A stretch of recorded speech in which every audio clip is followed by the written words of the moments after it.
اللهم صل على سيدنا محمد وعلى آل سيدنا ومولانا محمد أفضل صلواتك بعدد معلوماتك وبارك وسلم عليه. أعوذ بالله من الشيطان الرجيم. بسم الله الرحمن الرحيم.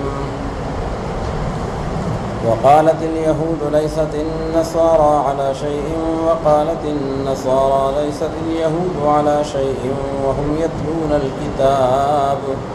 كذلك قال الذين لا يعلمون مثل قولهم فالله يحكم بينهم يوم القيامة فيما كانوا فيه يختلفون. د بني اسرائیل او د اهل کتاب و تذکرہ و تفصیل قرآن حکیم شروع کړی دی او دغه یهود و نصاراو چې د خپل ځان نه کم بے اعتدالی او کم افراط تفرید په دین کې او د الله رب العالمین په احکاماتو کې شروع کړی وو، نو قرآن حکیم بلا کم وکاس د هغې تردید کوي او هغه نیغ لار د اعتدال او د صراط مستقیم هغه ټول انسانیت ته پیش کوي، ځکه اسلام ابدی او فطری دین دی او دا د تمام انسانیت او د مخلوق لپاره د رهنمایي او د رشد او د هدایت یو باعث دی. نو چې کوم یهود او نصاراو په هغې کې افراط تفرید کړی وو، نو یو خو د هغې تردید کوي چې هغه حق واضح شي، او دویم دا چې د قرآن حکیم سامعین او دا امت مرحومه دوی د یهود و نصاراو د هغه روش د هغې تقلید کو نه کي، بلکې دوی د هغې نه چې کوم دی ځان محفوظ کي. د دې وجه نه حضور نبی کریم صلی الله علیه وسلم بار بار د یهود و نصاراو د هغې د تقلید نه او د هغې د اتباع نه د هغې نه انکار فرمایلی دی، او امت مسلمه ته او خپل امت ته د هدایت هغه لار هغه متعین کړې ده چې هغه صراط مستقیم دی. اوس یو په هغه بې اعتدالۍ کې او په هغه افراط تفرید کې دام ده چې دوی د یو بل د مذهبونو او د یو بل هغه نقطه نظر د هغې بالکل اورېدلو ته هم تیار نه وو. یهودیانو به وی مونږ په حق باندې قایم یو او مونږ جنتیان یو، او دا نصارا چې دي نو دا نعوذ بالله دا په هېڅ کې هم نه دي، د دوی دا دین او د دوی دا کتاب نو دا بالکل قابل اعتماد نه دی. نو نتیجه دا شوه چې انجیل د الله تعالی رښتینی کتاب و، تحریف خو ځان له خبره ده، خو هغه انجیل نه دوی انکار وکړو، او حضرت عیسی علیه السلام د الله تعالی حق نبی او پیغمبر و، نو د هغه نه هم انکار وکړو، او نصارا او بطویش کې راغلل د هغې په مقابله کې، نو دوی به وی دا یهودیان چې دي دا په هېڅ کې هم نه دي، د دوی دا دین دا قابل اعتماد او قابل اعتبار دی نه. نو نتیجه دا شوه چې د تورات نه انکار وکړو، او د حضرت موسی علیه السلام د هغه د نبوت او رسالت د هغې نه منکر شو. الله رب العالمین فرمایي چې کله به دوی خو اهل علم و اهل کتاب و، او چې کله به دوی د یو بل سره دا مبارزې او مناظرې شروع کړې او د حق نه به انکار وکړو، نو هغه امیین طبقه چې کوم د مکې او د مدینې منورې هغه انپړه خلق وو، مشرکین مکه، نو هغې هم په تویش کې راغلل، د دوی دې کادې کې هغې وی تاسو دواړه په هېڅ کې نه یې، نه تورات او نه انجیل، نه موسی علیه السلام او نه عیسی علیه السلام، نعوذ بالله دا یو هم په حق نه دی، او مونږه نحن علی الحق، مونږ په حق باندې. نو الله رب العالمین فرمایي ګوره دې امیینو ته او دې انپړو خلقو ته دې خبرو موقع چا ورکړه؟ دې مولیانو، دې اهل کتابو، چې دوی یو وایي زه په حق یم او دا په باطله دی، هغه بل وایي زه په حق یم او دا په باطله دی، هغه وایي دا کافر دی او هغه وایي دا کافر دی. نو نتیجه دا راغله چې هغه امیین وایي تاسو دواړه کافران یې او مونږ چې کوم دی نو په حق باندې قایم یو. همیشه لپاره قانون دا دی چې کله اهل علم مشت و گریبان شي او مولیان هغه په خپل آپس کې د انتشار شکار شي، نو د هغې ټوله فایده هغه جاهلانو ته او انپړو خلقو ته لاړ شي، هغه وایي د کوم مولا ومنو. نو الله تعالی دوی له زورنه ورکوي وهم یتلون الکتاب، دا ګوره ځان ته لا کتاب والا خلق وي، دا له د کتاب تلاوت هم کوي، او دالا تورات او انجیل هم لولي حالانکه تورات په تعلیماتو کې خدا شتا چې انجیل د الله حق کتاب دی او عیسی علیه السلام د الله تعالی بر حق نبی دی او د انجیل په آیاتو کې د تورات تصدیق موجود دی چې دا حق کتاب دی او موسی علیه السلام د الله تعالی حق نبی او پیغمبر دی. دیو جن علماء فرمایي چې اهل علم که یو اختلافي مسله هغه په مسند درس کې بیانې نو دا هټیک ده. مسند درس هغه د دې خبرو د پاره دی چې را طلبا پوه شي طالبات پوه شي او چې کوم د دین هغه صحیح جزئیات او کلیات معلومول غواړي نو چې هغه ته پورا غلاره متعین شي. خو په عامه الناس کې په منبر او محراب باندې پکاردار چې اتفاقی مسائل هغه له ترجیح ورکړي شي ځکه چې هغه اختلافي مسائل په منبر او په محراب باندې هغه بیانېږي او دا هغه سره د خپل هغه مسلک دا هغه تایید کوي او د بل هغه مسلک او د نقطه نظر تردید کوي نو بده کې عام خلق موجود دي نو هغه عام خلق کې دي چې د مولیانو نه او د علم نه او د دین نه متنفر شي هغه دې ټول ورځ په هغه پسې لګیای او هغه دا بل ټول ورځ په دې پسې لګیای نو چې دې هغه ته کافر وي او دې هغه ته کافر وي نو بس دا دواړه وي چې کوم دا په ګډو دي نه وي مولا کافروں کو دعوت اسلام کیا دے گا یہ مولا کافروں کو دعوت اسلام کیا دے گا اسے کافر تو کرنا بس مسلمانوں کو آتا ہے وی دے با کافرانو ته دین سے دعوت ورکی دے غټور ورته غشته مسلمانان کافران کی فلان کې مشرک شو فلان کې مشرک شو ټاپې لګولې دي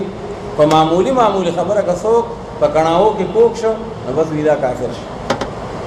الله تعالی يهود او نصارا اهل علم اغیل ډیر زورنا ورکړه وهم یتلون الكتاب تاسو لا کتاب جدا ولای د کتاب تلاوتونه کوي د آسمانی کتاب او داغه تعلیماتو کې خدا دا د آسمانی تعلیماتو خلاصه خدا دا پیغمبر علیہ السلام یسروا ولا تعسروا خلق ته آسانی پیدا کوي او خلق ته ګرانی ما پیدا کوي بشروا ولا تنفروا پیغمبر علیہ السلام خلق ول د دین فضائل او برکات وای چې هغه دین طرف تراشي او خلق د دین نه تروي ما نفرت ما پیدا کوي دا اهل کتاب یو روش داو هغه ته کافر او هغه ته کافر الله رب العالمین داغه غروش ذکر کوي او داغه تردید کی فرمایي وقالت اليهود ليست النصارى على شيء مدا الله تعالی داغه شکایت کی هذه شکوا الله تعالی د اهل کتابونو او دغه مولیانو نه د يهود او نصاراو شکایت کوي چې دوی به اعتدالي شروع کړي دا او دوی افراط او تفرید شروع کړي دي نو ویل به يهوديانو چې ندی دا نصارا او دا عیسایان على شيء يعني على دین معتد به على شيء دا په یو څه باندې ندی یعنی د دوی دا دین دا قابل اعتماد دین دی ښا على شيء يعني على دين معتد به دوی دا دین دا معتد به او دا د شمار شي نه دی هڅه بس دینو د دوی دا دین صحیح نه دی. وقالت النصارى ليست اليهود على شيء او ويل بدي عيسایان او د نصاراو چې ندی دا يهوديان په یو څه باندې یعنی على دين معتد به غیبه د دې دا دین معتد به نه دی د دوی دا دین قابل اعتماد او قابل اعتبار نه دی نو هغه پاغه باندې انکار کوي او هغه پاغه باندې انکار کوي او الله تعالی فرمایي وهم يتلون الكتاب او حال دا چې دوی تلاوت کوي د کتاب دی کتاب تورات او انجیل لولي او داغه په تعلیماتو کې خدا دا چټول آسمانی کتابونه به منای انکار بنه کوي. حضرت عبداللہ ابن عباس رضی اللہ تعالی عنہما رئیس المفسرین فرمائی و یهودیان وی چې نصارا په دین باندې نه دي او نصارا وی چې يهودیان په دین باندې نه دي هغه صداقتا په دواړه رښتیا وی ښه دواړه رښتیا وی ځکه حق دین د اسلام دی یهودیت هم منسوخ دی اوس او عیسائیت هم منسوخ دی اوس که انسان اتباع کوي تقلید کوي او تابعداري کوي هغه به د اسلام د اعلی تعلیمات کوي. وهم يتلون الكتاب كذلك قال الذين هم دغرنگي چې سرنګ يهود او نصارا خبره وکړه نو هم دغرنگي ویل بحق کسانو لا یعلمون شاغی ندی عالمان پس سیز باندی اغا انپڑا او اغا امیین طبقہ ناغی را پاسی دل اغی ملاو تڑلا مثل قولهم دسوی دوی ناپشانت خبر وکڑا اغی وی دا یهودیانم پسکی ندی او دا نسوارام پسکی ندی او وی حق دین زمونگ دادے اغا خپل گمراہی دا آبا و اجداد حق تقلید او داغی غا شرکی رسومات اغی تا حق دین ہوئی نعوذ باللہ وی دا دین ابراہیمی دے کنا مونگا پا دین ابراہیمی بانی قائم نو اللہ تعالیٰ فرمائی فاللہ یحکم بینہم یوم القیامہ یحکم یعنی عملا دکا دو قسم فیصلہ دا یو قولی فیصلہ دا یو عملی فیصلہ دا نو قولی فیصلہ خو اللہ تعالیٰ دا حق و دا باطل پمیس کی نن پا دنیا کی کڑی دا چه دا حق دے دا باطل دے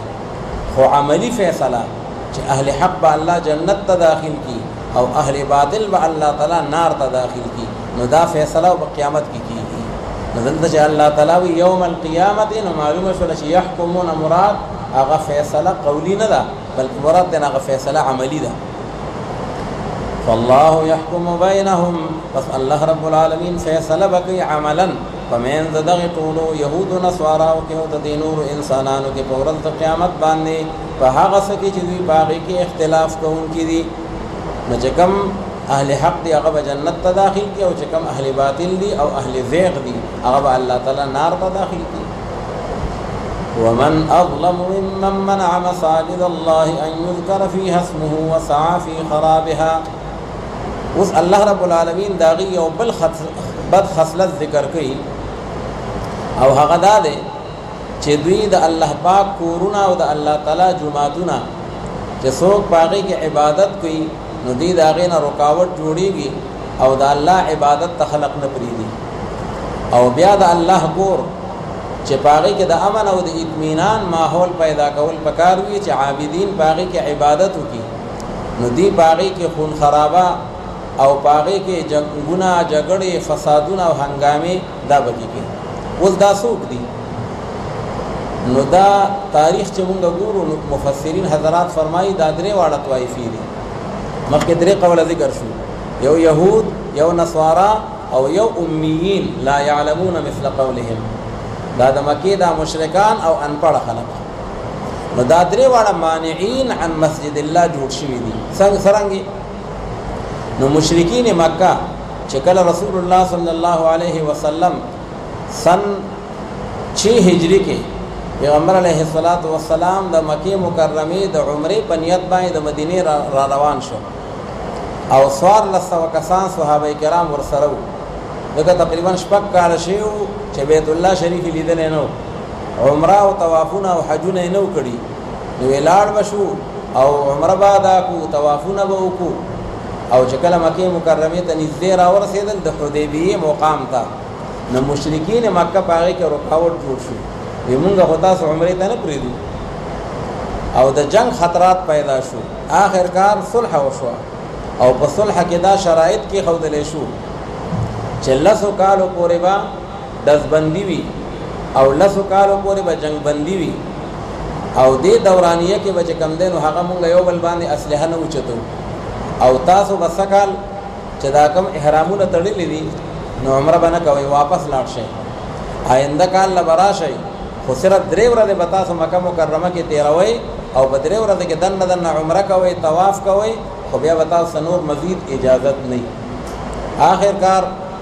صلح بدغه باندې وشو او صحابه کرام او نبی کریم صلی الله علیه وسلم د حدیبیه نه ټول واپس شو او بداسه حالت کې واپس شو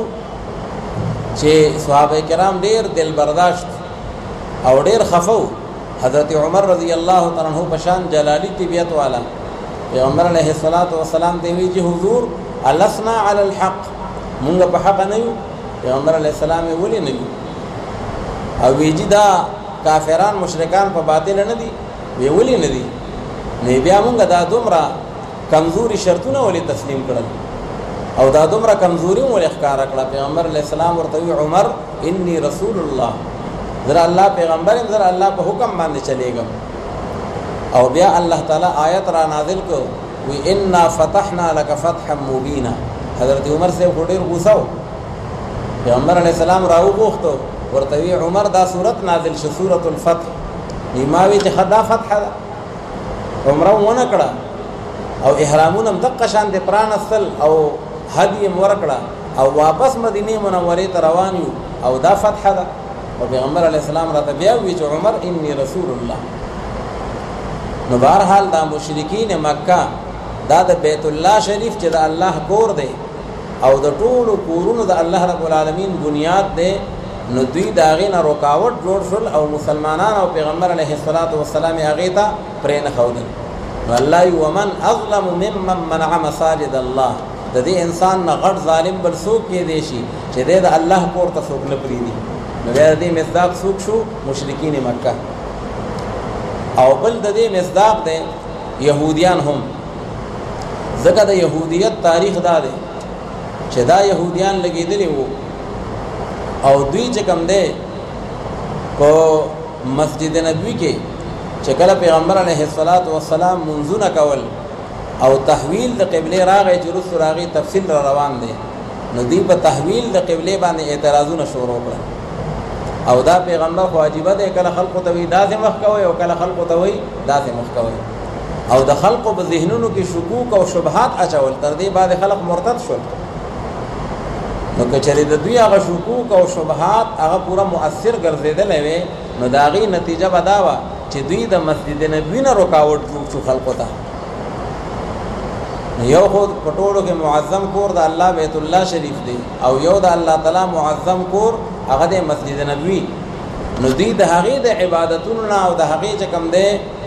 د مسلمانانو د راتلو نه د هغې دپاره رکاوټونه جوړ شول، شکوک او شبهات یې اچول خلقو ته. نو بیا ومن اظلم ممن، نو بیا د دې ممن د دې مصداق یهودیان هم کېدی شي. او دریم نمبر مفسرین حضرات فرمایي نصارا هم د هغې مصداق ګرځېدلي او هغه دا ده چې کله نصاراو په بیت المقدس باندې قبضه وکړه او بیت المقدس او مسجد اقصی دا یې فتح کړل او په دې باندې قبضه وکړه نو چې څومره یهودیانو نو هغه یې تهتیق کړل، هغه یې قتل کړل په دې خپل مذهبي یعنی چې کوم دی چپقلش کې. او بیا تر دې چې په مسجد اقصی کې مردارې واچولې او په هغې کې وینې تویې کړې، په هغې کې خونریزي وکړه او د هغې ډېره بې ادبي او ډېره بې احترامي وکړه. نو بیا یعنی دغه نصوارا چې کوم دي عیسایان دا هم د هغې مصداق دی چې له دوی نه غټ ظالمان بل څوک نشته په مخ د ځمکه باندې، ځکه د الله کور چې هغه مسجد اقصی دی د هغې توهین یې کړی دی او د هغې بېعزتي کړې ده. دا استفهام چې دلته کې کوم راغلی دی ومن اظلم، مفسرین فرمایي لا احد اظلم، دا استفهام انکاري دی. څوک دی ډېر غټ ظالم؟ یعنی د دې انسان نه غټ ظالم په مخ د ځمکه باندې بل نشته چې دی د الله د کورونو توهین کوي او یا د الله تعالی د کورونو د هغې بې ادبي کوي. او حضرات مفسرین فرمایي چې اوس هم څوک د الله د کور نه که هغه د هر یو جومات وي او د الله تعالی هر یو کور وي او څوک هغې نه رکاوټ جوړوي نو هغه به د دې په ذیل او د دې په ضمن کې راځي. یا خو ښکاره چاته وي جومات ته به نه راځي. نو الله تعالی ومن اظلم ممن منع مساجد الله، دې انسان نه غټ ظالم بل نشته. لکه زمونږ پښتانه بعضې وخت وایي زمونږ جومات ته به نه راځي او یا ښکاره خو داسې نه وایي چې نه به راځي، خو هغه کار یې داسې شروع کړی دی چې د هغې مطلب دی چې خلکو ته رکاوټ اچي. لکه یو ځای کې جومات کې مونځ کېږي، تلاوت عبادت کېږي او څوک د جومات په خوا کې ډول سرنې او داسې شیطانۍ شروع کی چې هغه ټول اوازونه د شیطانۍ او د موسیقۍ جومات ته راځي، نو دا انسان هم د الله د کور نه خلق منې کوي، د الله د عبادت نه، دا هم په هغه ګناه کې او په هغه ذیل کې راځي. یا څوک په جومات کې دننه بظاهر د عبادت په شکل کې داسې عمل کوي چې هغه د مزګزارو دپاره او د مسلمانانو دپاره رکاوټي. هلته جمع ولاړه ده، هلته د جماعت ټیم دی او دی په هغه وخت کې په زوره زوره تلاوتونه کوي او په زوره زوره باندې ذکرونه کوي. نو د ذکر هم بیا خپل ټیم دی او تلاوت د هغې خپل ټیم دی. نو پکار دی چې کم از کم د مسلمانانو عبادات په هغې سره متاثره کېږي. نو په داسې وخت کې به څوک داسې عمل نه کوي انفرادي عمل، بلکې هغه اجتماعي عمل د هغې سره به ملګري کېږي. نو دا ټول د هغې په ذیل کې راځي. نو الله رب العالمین دغه يهود او نصاراو دغه امیین دا غینه بل یو شکایت کوي دا بل یو شکوا ده چې دوی چې کوم دی د الله تعالی د کورونو نه دا غینه خلق منی کوي او یو خدا ده چې زمونږ مسلمانان زمونږ یو مطالبه ده او هغه مطالبه قانوني هم ده او هغه منظوره هم ده حضرات علماء او پارلیمنت کې دا خبره منظوره کړې ده حضرت مولانا مفتی محمود صاحب رحمه الله او نور اکابر چې قادیانان چې دا د امت مسلمه دشمنان دي او د ختم نبوت غل دي او ډاکوان دي نو لہذا دی بزان ته مسلمانان نه وي او بل خبره ده چې دی د مسلمانانو جمعه تم ناراضي او دوی چې کم خپل عبادت ته دعوت ورکوي نو هغه ته بانګم نه وي دا ټکي اصطلاحات باندې استعمالي لکه دا شاعر الله دي او شاعر الله دا غي توهین دا بیا کفر دی نو بعض اوقاتو کې دا قادیانان وي یو ګور تاسو مسلمانان لګي او تاسو وايي قادیانې به جمعات ته نه راځي موږ جمعات ته درځو منظم کو تاسو سره صف کې مدریګو او تاسو وايي نه دا به نه راځي نو ومن اظلم ممن منع مساجد الله چې څوک د الله د کور نه څوک منې کوي دا نو غټ ظالم بل نشته نو تاسو مسلمانان ډېر غټ ظالمان یې نو امیر شریعت مولانا عطا الله شاه بخاری رحمه الله چې دا ډېر لوی د ختم نبوت خطیب او د اسلام یو ډېر لوی داعی او خطیب تیر شوی دی او ډېر الله رب العالمین هغه له داسې واجبہ خطیبانه شان ورکړی و زمونږ والد صاحب رحمت الله علیه بیانول وی مونږ د هغه تقریرونه ډېر اورېدلي وو ماخوستن مونځ به وشو بیان به شروع شو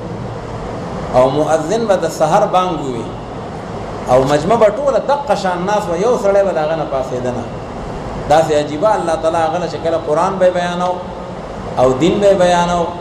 نو دا هغه ډېر عجیبه شان شورش کاشمیری یو شاعر تیر شوی دی او ادیب هغه وی کانوں میں گونجتی ہے بخاری کے زمزمیں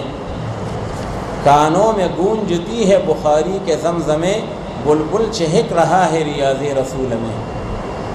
بس دا یو بلبلو چې هغه په ریاض رسول کې گویا کې بس هغه خپل هغه आवाज کوي او چغيږي یو پیری یو وکیل راغی د قادیانانو ډېر لوی وکیلو او ډېر غټه مجموعه مولانا عطا الله شاه بخاری رحمت الله علیہ ته شاہ صاحب ہم بھی وہ قرآن مانتے ہیں جس میں اللہ رب العالمین فرماتے ہیں کہ ومن اظلم ممن منع مساجد اللہ اس شخص سے بڑھ کر کون ظالم ہے جو کہ اللہ تعالیٰ کی مساجد سے لوگوں کو منع کرتا ہے مطلب دا چې تاسو غټ ظالمان یې چې مونږ جمعات ته نه پرېږدئ هغه وخت دا تحریک شروع دا بیا وروسته منظور شو هغه وخت دا تحریک چلېده دا خو چې کله علما پارلیمنت ته لاړل او هلته کې قانون سازي وکړه یعنې مخکې خو صرف په منبر او محراب کې چغې وي په لارو کوڅو کې چغې وي خو عملي شکل هغې ته علماو په پارلیمنت کې ورکړی دی مولانا عطا الله شاه بخاری رحمت الله علیہ اور تفصیل بدیح جواب ورکو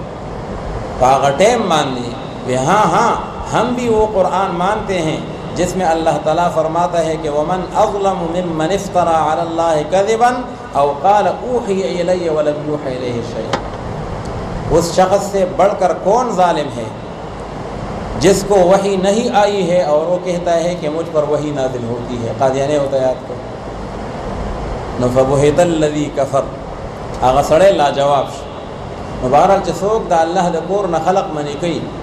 خدا نه چې کافر ته منی کوي مسلمان ته منی کوي ذکر سره ان یذکر فی اسمه چې د الله ذکر په دغه جمعات کې کوي د الله عبادت کوي او کافر چې دی نو هغه اهل د عبادت لپاره نه دی اللہ رب العالمین اغدرے والا طائفی ذکر کی فرمائی ومن اظلم ممن منع مساجد اللہ یعنی لا احد اظلم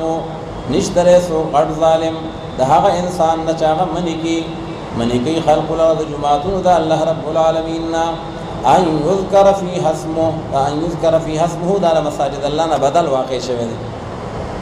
دا جماعت نا خلق منی کی یعنی دا اللہ دا ذکر نا خلق منی کی او دا اللہ دا عبادت نا خلق منی کی ان یذکر فی اسمه چې یاد کړی شي په دغه جماعتونو کې نوم د الله رب العالمین الله دین د الله قرآن او احادیث هغه یادوي نو د هغې نه منع کوي وسعى فی خرابها او دې مهنت کوي او کوشش کوي په وران اولو دغه جماعتونو کې د مهنت او کوشش دای نعوذ بالله د جماعتونو وران شي یې تعمیر وران شي او یې هغه ظاهری عمارت یې هغه باطینی عمارت د جماعتونو هغه تعلیم او تعلیم او ذکر او دارنګ چې کوم نه عبادت جماعت دا داغه چې کوم ده هغه حقيقي تعمیر دی وسعى في خرابها اولئك ما كان لهم ندغه کسان چې دي اولئک المانعين اولئک المانعون تاسو چې خلق منی کوي نو ندي جائز او ندي مناسب د دوی د پاره چې دوی داخل شي دغه جماعتونو ته الا خائفين لكن په دې حال کې چې دوی یریدون کی وي پکار خدا نه چې د الله کور ته یو سړی ورزي نو د بدل کې یو خوف یو عظمت او یو یره چې کوم دنو هغه پکې قائم وي او نعوذ بالله دې خلق منی کوي د خدای نه یریږي بدل یره پکار دا مفسرین حضرات فرمایي وی بدی کې اصل کې اشاره ده پیغمبر علیه الصلاۃ والسلام او مسلمانانو ته معنی دا ده چې اخیفوهم بالجهاد دی په جهاد سره وایروي چې ټیک د نن خو اسلام لا کمزور دی او تاسو څوک د مسجد نبوي نه خلق ته رکاوټونه اچوي څوک د بیت الله شریف نه اچوي څوک د بل ځای نه اچوي خو که یو وخت راغی او د دې يهود او نصارا سره د جهاد حکم وشو نبي موږ تاسو خبر واخلو او جنان چې بیا رستو چې کله حکم راغی نو بنو قریظه هغه ټول تهتیق شو او بنو نذیر چې دین هغه شام ته جلا وطن شو نو اخیفوهم بالجهاد د جهاد نه وایروي لهم فی الدنیا خزي دغه مانعين خلق د بار په دې ژوند دنیا باندې خزي یعنی ذل و هوان د دې د بار شرمندگی او رسوایی ده او د دې د بار په آخرت کې عذاب عظیم الشان ده ولله المشرق والمغرب دا سوال جواب ده دی شکوک او شبهات اچول کله پیغمبر خلق ته وی داسه مخ کوي او کله خلق ته وی داسه مخ کوي نو الله تعالی فرمایي مشرق او مغرب او جهاد كلها لله دا د جادي د الله نو چې د الله د نستاسو په کې اعتراض حق شته دا خدای الله خو غدا چې کم جهاد د الله رب العالمین تعظیم او تکریم ورکي او د کم جهاد مونږ ته حکم کوي نو لہذا مونږ به هغه طرف ته مخ کوو اوس دا ده چې دې آیت کې د مفرد الفاظ راغلي دي ولله المشرق والمغرب نو دینه معلومیږي چې مشرق هم یو دی او مغرب هم یو دی او بل ځکه الله تعالی قران حکیم کې وایي چې رب المشرقین و رب المغربین مالته تسنیه راغلی ده هغه نه معلومیږي چې مشرق هم دو دي او مغرب هغه هم دو دي او بل ځکه قران حکیم کې راځي فلا اقسم برب المشارق والمغارب مال درجه می فی غراغلی ده هغه نه معلومیږي چې مشرقونه هم بلا شي دي او مغربونه هغه هم بلا شي دي حضرات مفسرین وی تطبیق دا ده چې بنیادی طور خو یو مشرق دی او یو مغرب دی لکه څنګه یو جنوب دی او یو شمال دی نو دا جهات اربعه دي نو بیا مشرق هم یو دی مغرب هم یو دی نو دلته کې ځکه د مفرد صيغه راغلي دي خو کدی ته ګورو چې یو مشرق الشتاء دی یو مشرق الصيف دی په اوړي کې جدا مشرق دی او په ژمي کې جدا مشرق دی اوس نور هغه ځای کې راخیږي او بیا دومره لوی چکر لګي لوی ورځ ده هغه ځای کې بیا ډوبېږي او په ژمي کې هغه ځای کې راخیږي او دغه ځای کې ډوبېږي نو یو مشرق الصيف او یو مشرق الشتاء او مغربون هم دو شو یو مغرب الشتاء او یو مغرب الصيف نو ذکر تسنیه صيغه راغلي او کدی ته ګوري چې هغه بنیادی محور او هغه بنیادی نقطه د نور دراختو او د ډوبېدو دا ګوره روزانه تبدیل کیږي کله موږ تاسو دا نقشه ګورو نو هغه سره بیا هغه ټیمونه هم چینج کیږي او علم هيئت والوي دا هغه خپل درجه هم مختلف دي دولس چې کوم برجونه راځي او بیا په هر برج کې ځان ځان له درجات دي چو حمل چو ثور چو جوزا و سرطانو اسد سنبلا میزان و عقرب قوس جدید الوحود دا غدولس برجونه دي او د یو قول مطابق والسماء ذات البروج یا بروج مرا عبارت ته غټ غټ ستوري او یا بروج د دقه برجونه چې دا کوم علم هيئت والوي بهرحال یو برج دی بیا په یو برج کې دنه بلا نقطې دي نو روزانه د نور جدا مشرق دی او روزانه داغي جدا مغرب دی. نن چې کم دی نو سبا بیا هغه نه دی او بیا بل ورځ هغه نه دی. او بابا عبدالرحمن فرمایي وی دا چې هر ورځ خيږي بیل بیل نور دی، دا چې هر ورځ خيږي بیل بیل نور دی او چې پریوته بیا دوبار ختلې نه دی،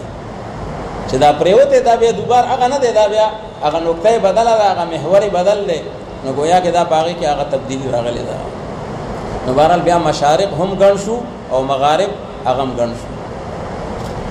نو الله رب العالمین فرمایي په دې باندې اعتراضونه مکوئ، جهاد کلها دا د الله دی او چې الله تعالی د کوم طرف حکم کړی دی نو موږ به هغه طرف ته مخ کوو. ولله المشرق والمغرب او خاص د الله رب العالمین د پاره دی مشرق او مغرب یعنی جهاد کلها. فاینما تولوا فثم وجه الله، نو بس چرته چې تاسو مخ واړوي تولوا یعنی تولوا وجوهکم، هر طرف ته چې تاسو واړوي مخونه خپل فثم وجه الله، یا خو معنا دا ده وجه الله نه مراد ذات الله. نو بس په دقه ځای کې دی هغه ذات ده الله رب العالمین چې تاسو هر طرف ته مخ کوئ او هر طرف ته موس کوئ،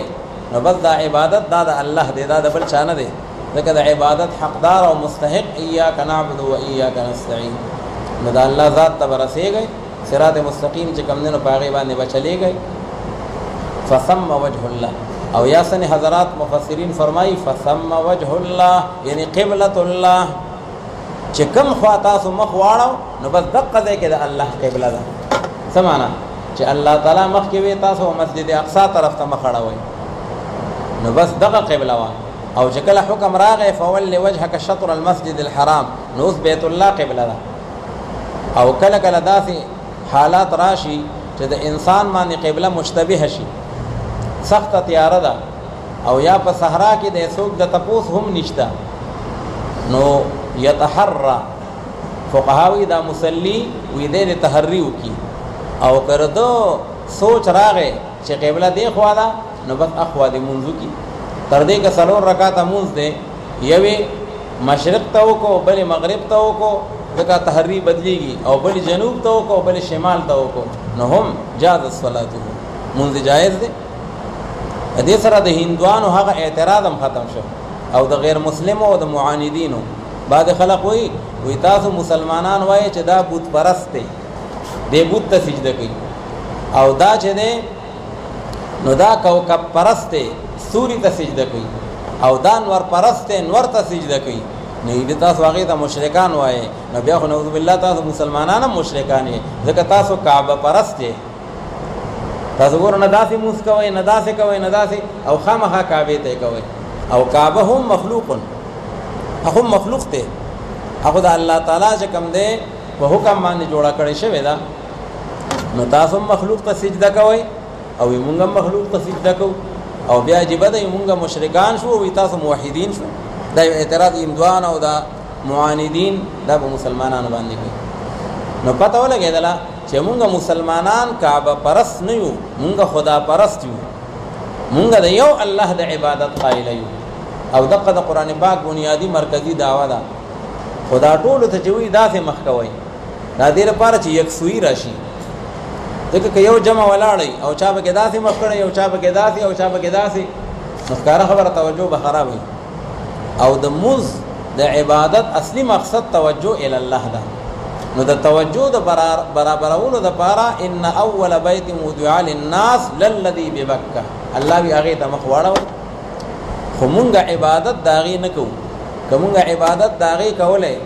د بیت الله شریف، نو مونږ به وی چې په حالت د تحري کې چې وروستو پته ولګېدله چې د قبلې ته مونځ نه دی کړی بل خوا یې کړی دی، نو پکار دی چې مونږ ویلو چې فسدت صلاته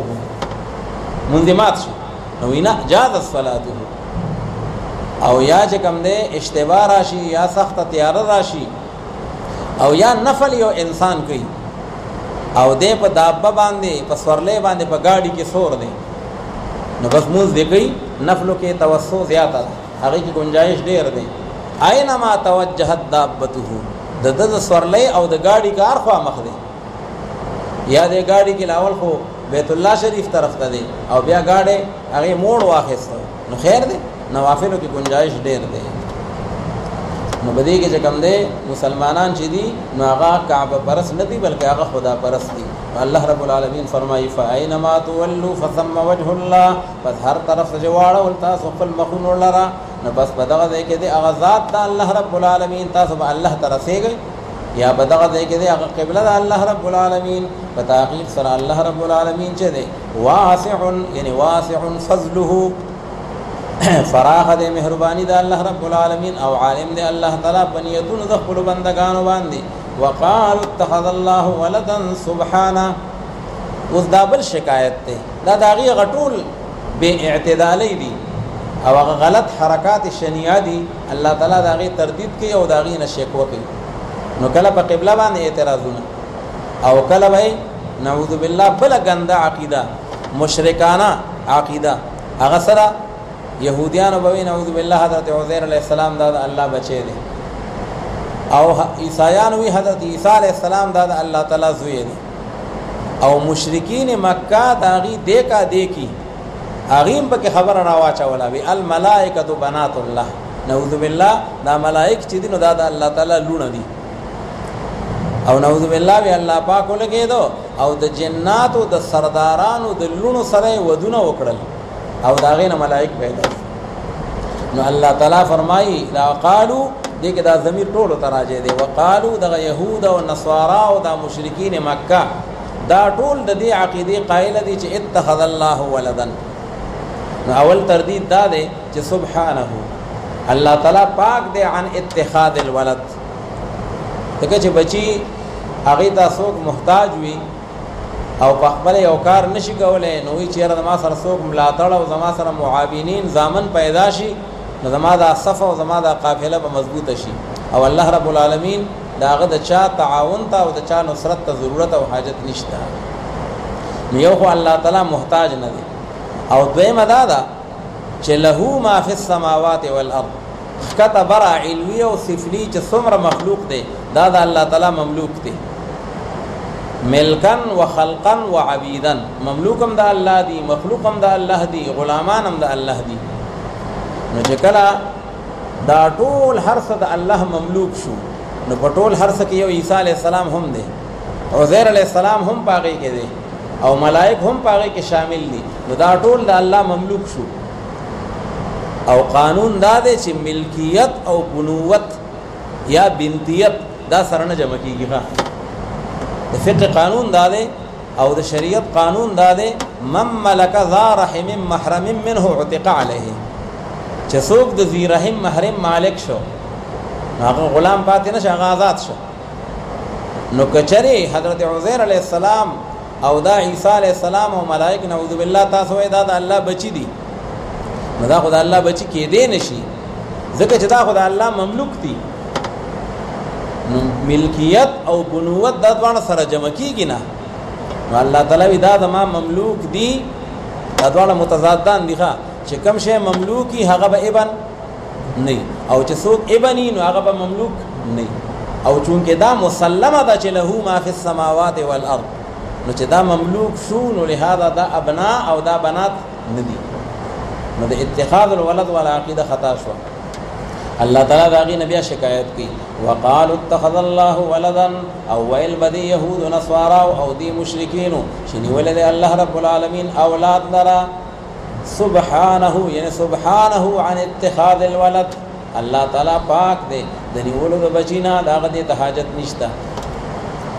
بل له ما فی السماوات والارض، بلکہ خاص دي د الله رب العالمین د پاره ټول هغه سيزونه چې هغه په اسمانونو کې دي او هغه په ځمکه کې دي. كل له قانتون، قانتون معنا مطيعون، قنوت پتا سره دا ویل کېږي اطاعت او تابعداري ده او یو دی قنوت پتوا سره هغه بیا نا امیدی ده. لا تقنطوا من رحمت الله كل له قانتون او دا ټول چې دي دا کتبر سمره چې دي نو دا خاص د الله رب العالمین لپاره تابعداري کوونکي دي. بديع السماوات والارض، اوس چونکې د الله رب العالمین شان بیان کو نو دا د الله تعالی یو صفات عالی هغه بلم ذکر کوي چې ګوره دا کائنات كلها دا د الله په حکم باندې قائم دي او الله تعالی د دې خالق دی. خو دلته کې الله تعالی ته د بدیع لفظ ویل دی. دغه بدیع معنا یعنی خالقهما من غیر مثال سابق بدیع السماوات والارض الله تعالی د اسمانونو او د ځمکې بدیع دی بدیع معنی خالقهما من غیر مثال سابق الله اسمان پیدا کړی دی او مخکې ورته چا ډیزاین نه وي ښیښه چې داسې به یې جوړی او ځمکه پیدا کړې ده خو چا ورته د هغې نقشه نه وي ایښې یو انجینیر یو شی جوړوي نو لاول د هغې نقشه برابر کړي یا چېرته لاړ شي یاره وایي کراچۍ کې مې داسې یو جومات ښکلی لیدلی دی نو لاول لاړ شي هغه جومات وګوري ښه نو بیا وایي یاره زمونږ په دې کلي کې به هم هغه شان جومات جوړوو د هغې هغه نقشه یې ځان سره په ذهن کې راوړي نو الله رب العالمین چې اسمان او ځمکه او دا کائنات کلها پیدا کړي دي نو نه د دې ډیزاین او نه د دې نقشه او نه د دې یو مثال دا مخکې موجود و د دې وجه نه چې څوک په دین کې د ځان نه یو نوی کار پیدا کړي چې نه په قرآن کې نه په احادیثو کې نه چې کوم دی په اجماع او په قیاس کې وي نو دې ته وایي بدعت او دغه سړي ته وایي مبتدع ځکه د ځان نه یو شی جوړ کو او مخکې د هغې څه ډیزاین په دین کې نشته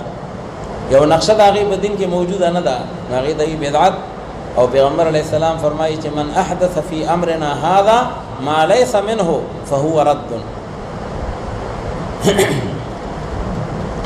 نو لهذا پیغمبر علیہ الصلوۃ والسلام هغه مبتدی باندې هغه خپل بدعات او هغه خپل چې کوم د حرکات هغه په هغه باندې رد کړی دي او هغه ته واپس کړی دي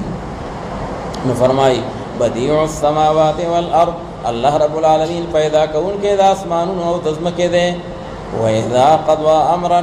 قضا معنا یعنی اراده او په هغه وخت چې کله اراده وکړي الله رب العالمین دی او کار نو پس په تحقیق سره الله رب العالمین وایي هغه ته چې کن فیکون چې شا یعنی کن موجودا نو فیکون یعنی فیوجد کله کان تام راځي او کله کان ناقص راځي نو دا فیکون یعنی فیوجد اوس حضرات مفسرین وی د دې مطلب دا نه دی چې ګینه کم کار الله پیدا کړي نو لاول هغه ته وی کن نو بیا دا هغې نه پس فیکون هغه موجود شي وی کن عبارت عن سرعت التکوین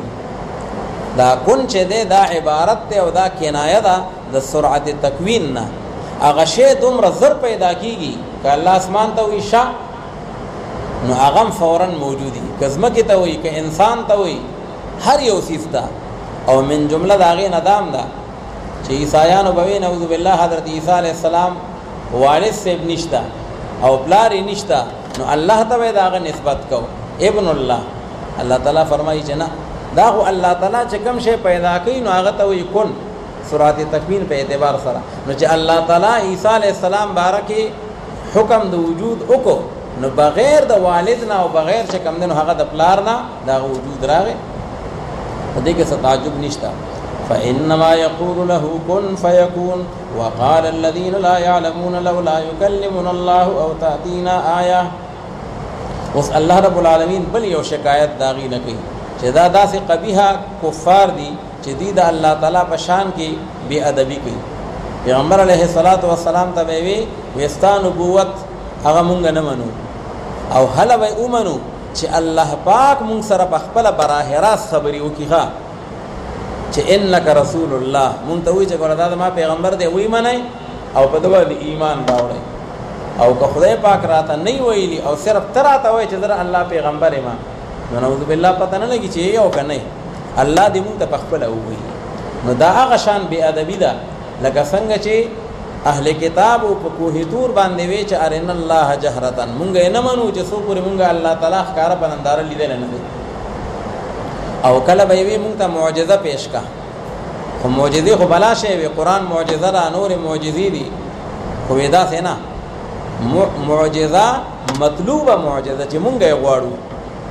مثلا د صفا د غر د سرو زرو کا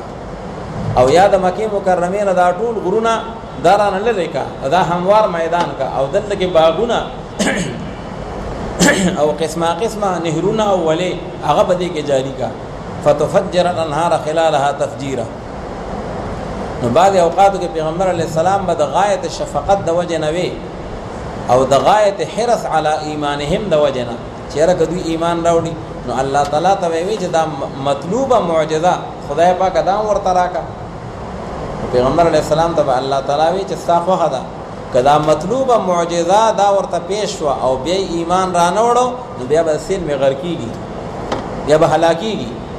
او کنا چې په دې حالت باندې نو ټیک ته بس یو امتحان دی کې ایمان راوړو هم او کرای نو کم از کم هلاکیږي خو باندې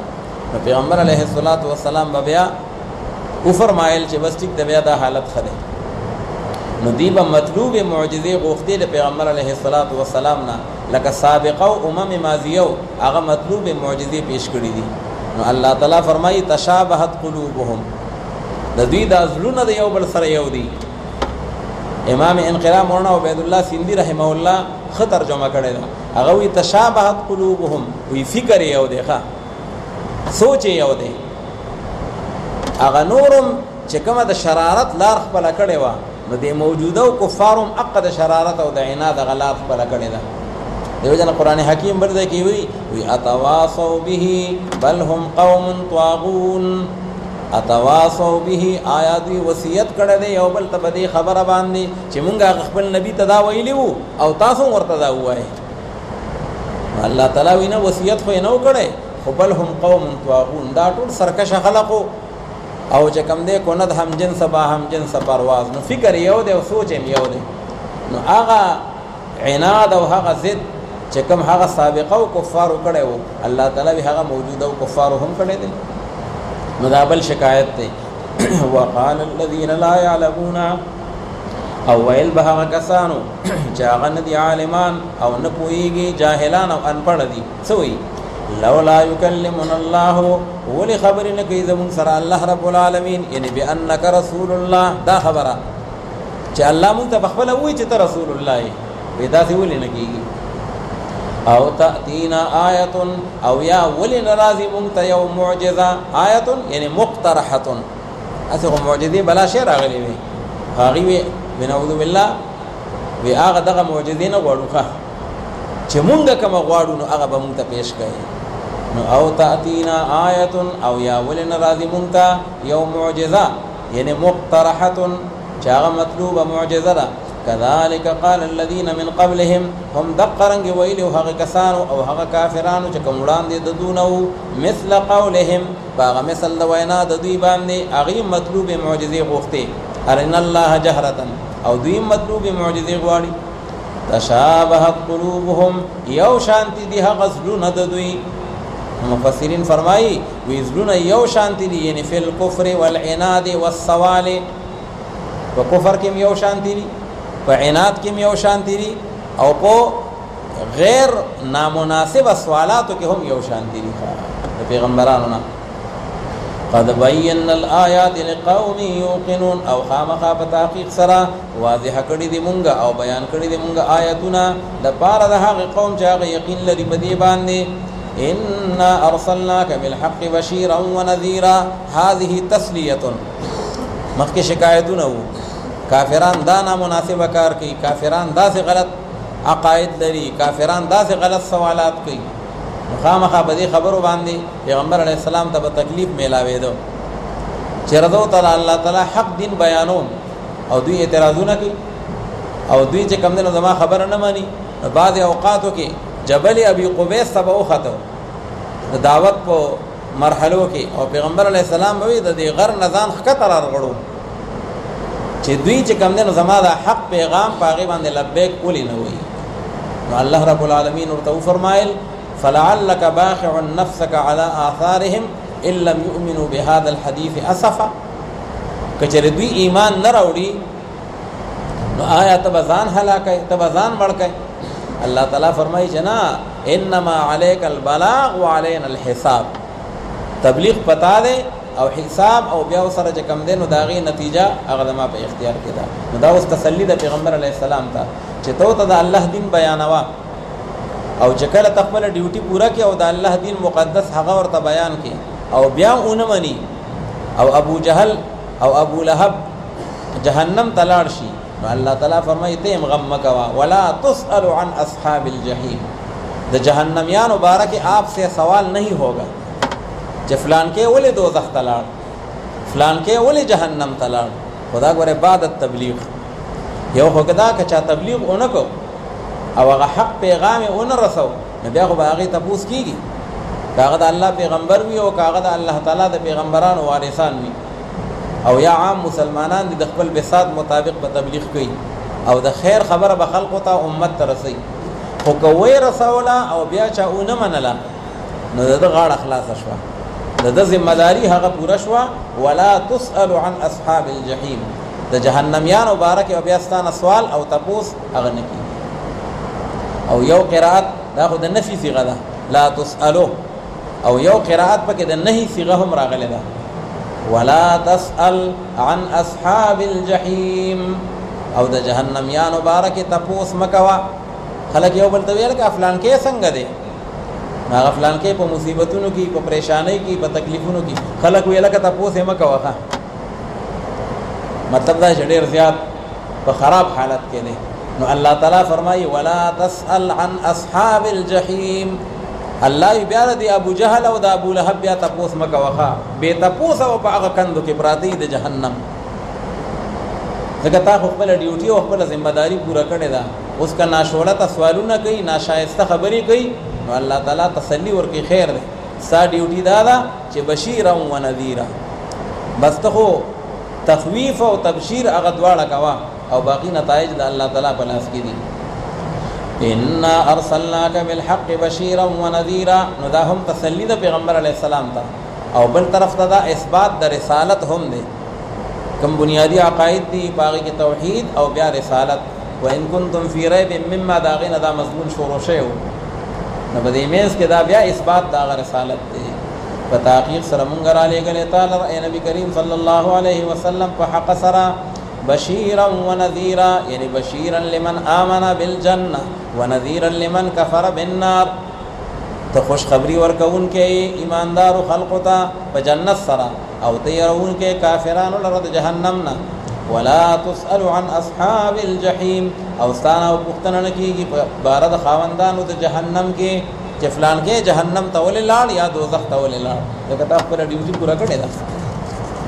ولن ترضى عنك اليهود ولا النصارى حتى تتبع ملتهم وس الله رب العالمین دغه يهود او نصاراو صداقم په هر موړ باندې مخالفتونه کوي نو الله رب العالمین فرمایي چې دا يهود او نصارا هغه پورې مطمئن کیږي نه چې سو پورې نعوذ بالله پیغمبر علیه الصلاۃ والسلام داغي د ملت داغي اتباع نه کړي او د پیغمبر علیه السلام د هغه د ملت لپاره اتباع کول محال هغه پیغمبر معصوم دی نو د پیغمبر علیه السلام د یو ملت منسوخه د لپاره اتباع کول دا محال نو د يهود او نصارا او راضی کېدل او مطمئن کېدل دا محال شو دې ته تعلیق بالمحال الک فلان کې وي زما دا کارو کا کنه هغه یې نه کوم الک وای کا هغه وی نه کوم وې ځکه ته اسمان ته وختې نو بیا به وکم مطلب دا چې نه کوم نو دا تعلیق بالممکن هغه لازمي هغه چې کوم امکان د معلق او تعلیق بالمحال دا لازمي استحاله د معلق نو دې کې دا تعلیق بالمحال دی ولن ترضى عنك اليهود ولا النصارى او هرگز برازي نشي او خوشاله ونشي ستانه پیغمبر علیه الصلاۃ والسلام دا يهوديان او نه دا عیسایان تر دې چې تدابیداریو کې دا ملت او د مذهب د دوی او تو فرمای پیغمبر علیه السلام ان هدى الله هو الهدى چې په تحقیق سره هغه هدایت د الله رب العالمین چې ده دا هغه کامل هدایت ده هدى الله یعنی دین الله دا الله دا دین دا هغه حقيقي دین ده ان الدين عند الله الاسلام ولئن اتبعت اهواءهم مفسرین فرمای ولئن اتبعت فرضا پیغمبر علیہ السلام چرته د هغه د خواهشات اتباع نه کوي دا محال خبره ده خدا بالفرض والمحال ده ولئن اتبعت اهواءهم او یا بعض مفسرین دیم تعویل کوي ولئن اتبعت اهواءهم نو ذکر د پیغمبر علیہ السلام نه مراد کنه امت ته پیغمبر علیہ السلام خو چرته هم د کافرانو د خواهشات اتباع نه کوي او الله ما او تا ته وی ک تاسو د هغه د خواهشات په ورپسې شو او خپل دین هغه نم کېلونه جوړ کړو اعوذ بالله نو دا خلک وی لوري تا ته وای مان ګوره ته واوره نو بظاهر خو ولئن اتبعت پیغمبر علیہ السلام ته خطاب دی خو وی او اوري امت ته ولئن اتبعت اهواءهم او کچره بالفرض تا تابعداري وکړه یا ستا امت تابعداري وکړه د خواهشات دغه خلقو ورستو دهغنا جاءك من العلم چراغ لتا ته علم او پویا من العلم یعنی من الوحي چې کوم وحي آسماني راغلی دا ما لك من الله من ولي ولا نصير نشتره صاد بارد الله رب العالمین نسوک دوست او نسوک حمایتی او مددگار چې د الله د عذاب نه دی بیا بچ کی او د هغې نه دی خلاص کی الذين آتيناهم الكتاب يتلونه حق تلاوته اوس قرآن حکیم دا انصاف پسند کتاب دی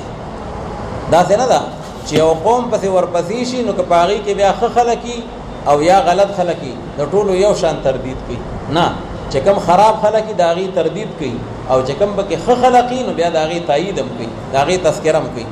نو یهود او نصارا هغه ځای نه شروع شوی د یا بني اسرائیل الله تعالی د هغې قباحتونه ذکر کړل مالی خیانتونه او جانی خیانتونه د الله تعالی په حکمونو کې حیلې او په هغې کې سازشونه جوړول د پیغمبرانو مقابلې کول نو بابا د شاه منصور به وی ملګرو وی خدای پاک ته نوې سم پرتوب ووښکه ټول ذکر کړل نو چا به وی چې دا يهود او نصارا په دوی کې اړو سم سړی شته نو الله تعالی وینا سم پکې شته الذين آتيناهم الكتاب يتلونه حق تلاوته عبد الله ابن سلام رضی الله تعالی عنہ او داغه ملګری چې په اصل کې په يهودیت او بیا حق دین د اسلام تراغله او نجاشی او داغه ملګری چې په اصل کې په نصرانیت باندې وو او بیا حق دین تراغله نو الله تعالی فرمای اغي اوس دا کتاب تلاوت کی تورات هم په سچ تلاوت کو او اوس قران هم په سچ باندې تلاوت کی حق تلاوته او حق تلاوته سره يحللون حلاله ويحرمون حرامه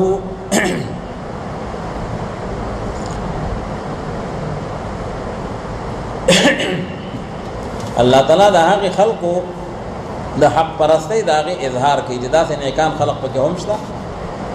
الذين آتيناهم الكتاب هغه کسان چې ورکړل دي مونږ هغه ته کتاب لرا نو کتاب یا تورات او انجیل شو او یا دا کتاب قران پاک دغه اخیری بیا الله رب العالمین د پیغمبر علی السلام په ذریعہ سره انسانیت د مخلوق په دار اولېګو یتلونه حق تلاوته هغه تلاوت کوي د دې کتاب هغه حق د تلاوت د هغه سره چې څنګه د هغه د تلاوت حقوق دي یو ظاهری حقوق دي تجوید او ترتیل او په صحیح طریقې سره که قران پاک راخلی نو او داسې ورته کړي دا غي د آداب او دا غي پورا لحاظ کوي او بل دا چې عملی لحاظ سره او معنوي لحاظ سره دا غي حلال او ته حلال وي او دا غي حرام او ته حرام وي يهود او نصارا روایتي خلق بشانته نه چې حلال حرام کوي او بالعکس يتلونه حق تلاوته اغيل ولد كتاب الله لرا باغ حق تلاوت داغي سرا يعني يحللون حلاله ويحرمون حرامه اولئك يؤمنون به ندغ کسان چې دي اغي ایمان راوړي په حضرت محمد صلى الله عليه وسلم باندې داغه انکار نه کوي ومن يكفر به فاولئك هم الخاسرون او هر غسوک چې کفر کوي په دې کتاب باندې یا کفر کوي په نبی کریم صلی الله علیه وسلم